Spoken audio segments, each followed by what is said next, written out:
नमस्कार। Bhagavad Gita quotes channel पर आपका स्वागत है। आज हम फिर से भगवद गीता के एक बहुत ही गहरे श्लोक पर बात करने वाले हैं, कर्म की अनिवार्यता पर। जी हाँ, और इसके लिए हमने जो जानकारी ली है वो कर्म योग, निष्क्रियता से सक्रियता की ओर नाम के स्रोत से है। हाँ, तो आज हम समझने की कोशिश करेंगे कि भाई कर्म से बचना क्यों नामुमकिन सा है और इसे होशपूर्वक कैसे करें। चलिए शुरू करते हैं। तो ये स्रोत हमें ले जाता है गीता के अध्याय 3 श्लोक 5 पर। श्लोक कुछ ऐसा है, ना ही कश्चित क्षणमपि जातु तिष्ठत्य कर्मकृत कार्यते हवशा कर्म सर्वः प्रकृति जैर गुणैः। इसका सीधा सा मतलब है कि कोई भी इंसान एक पल के लिए भी बिना कर्म किए रह ही नहीं सकता। प्रकृति के जो गुण है ना, वो मजबूर करते हैं कर्म करने के लिए। बिल्कुल, मतलब एकदम खाली बैठना वो संभव ही नहीं है। और इसमें जो खास बात है वो है प्रकृति जैर गुणैः, मतलब प्रकृति के गुण। ये गुण ही हमें चलाते हैं। हमारा जो बेसिक नेचर है, स्वभाव, वो ही क्रियाशील है। अच्छा। हाँ, इसीलिए तो जब हम कुछ नहीं कर रहे होते, मतलब मकसद बिना बैठे हैं, तब भी बेचैनी सी होती है। हाँ, होती है। क्योंकि वो जो कुछ न करना है ना, वो भी अंदर ही अंदर एक स्थिति है, एक तरह का कर्म ही है जिससे हम बच नहीं सकते।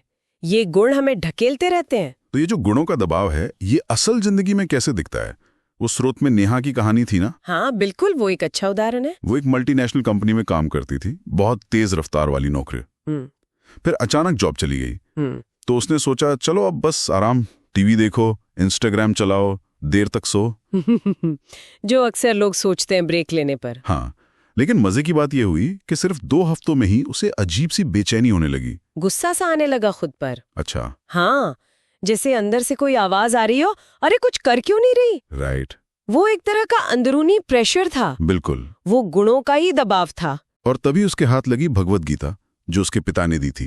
और उसकी नजर पड़ी ठीक इसी श्लोक पर। वाह, ये तो बिल्कुल सही समय पर सही मार्गदर्शन मिला। और अगर हम इसे बड़ी पिक्चर में देखें तो नेहा का जो अनुभव है वो सीधे सीधे गीता की इसी बात को दिखाता है।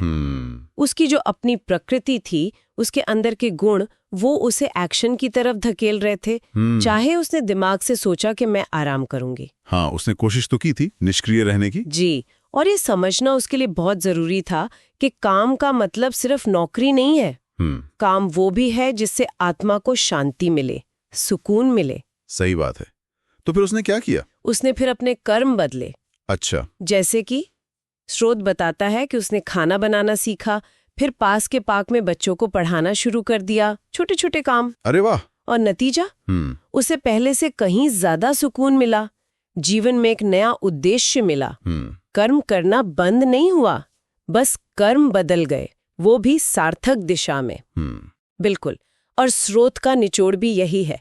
श्री कृष्ण यही कह रहे हैं कि कर्म करना हमारा स्वभाव है, हमारी प्रकृति। हम चाहें या ना चाहें, कर्म तो होता रहेगा। तो फिर चुनाव कहाँ आता है? चुनाव यहाँ आता है कि अगर हम होशपूर्वक, मतलब सोच समझकर अपने कर्म नहीं चुनते, तो ये जो प्रकृति के गुण है ना, वो हमें किसी भी दिशा में धकेल देंगे। हाँ, मतलब शायद गलत दिशा में भी, भ्रम में भी। बिल्कुल, शायद भ्रम की दिशा में ही धकेल दें। यही तो सबसे बड़ा सबक है। खाली बैठना सिर्फ बोरिंग नहीं है, वो हमारे स्वभाव के खिलाफ है। गुण तो धक्का देंगे ही, सवाल बस ये है कि हम स्टीयरिंग व्हील संभालेंगे या बस बहते चले जाएंगे। पर ये जो गुणों का धक्का है, क्या ये हमेशा अच्छी पॉजिटिव दिशा में ही होता है, या अगर हम अलर्ट ना हो तो ये भटका भी सकता है? ये बहुत अच्छा सवाल है। देखिए, गुण तो अपने आप में सिर्फ एनर्जी है।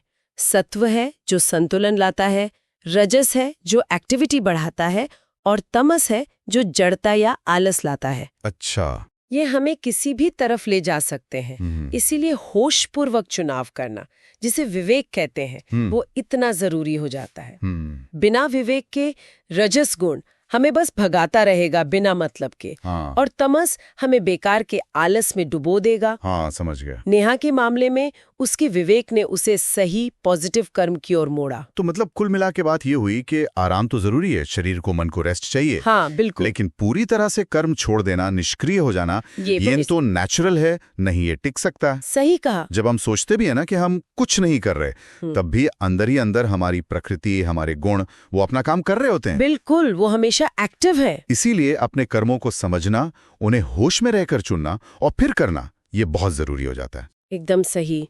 संक्षेप में कहें तो हम बने ही हैं कर्म करने के लिए। चुनौती ये नहीं है कि कर्म करें या ना करें, चुनौती ये है कि कौन सा कर्म करें, कैसे करें और किस नियत से करें। क्या हम अपने गुणों को सही दिशा दे पा रहे हैं? बिल्कुल। तो जाते जाते हम एक सवाल छोड़ जाते हैं सोचने के लिए। जब ये पता चल गया है कि कर्म करना हमारा स्वभाव है, तो क्या इससे जीवन में जब आराम का समय आता है या कोई बदलाव आता है या खालीपन महसूस होता है, उसको देखने का नजरिया बदल सकता है? सोचने वाली बात है। और सिर्फ बड़े बदलावों में ही क्यों, रोजमर्रा की जिंदगी में छोटे छोटे पलों में ये सचेत कर्म कैसा दिख सकता है? हाँ, कैसे चुन सकते हैं हम हर पल। तो ये थी आज की हमारी चर्चा भगवत गीता के इस श्लोक पर। उम्मीद है आपको कुछ नया सोचने को मिला होगा। अगर ये बातचीत आपको अच्छी लगी तो इस वीडियो को लाइक जरूर करें, हमारे चैनल भगवत गीता कोट्स को सब्सक्राइब करें। जी हाँ, और इसे उन लोगों के साथ शेयर भी करें जिन्हें शायद इसकी जरूरत हो सकता है किसी और को भी इससे अपने कर्म चुनने में मदद मिले। बिल्कुल। अगली बार फिर मिलेंगे एक और गहरे विचार के साथ। धन्यवाद।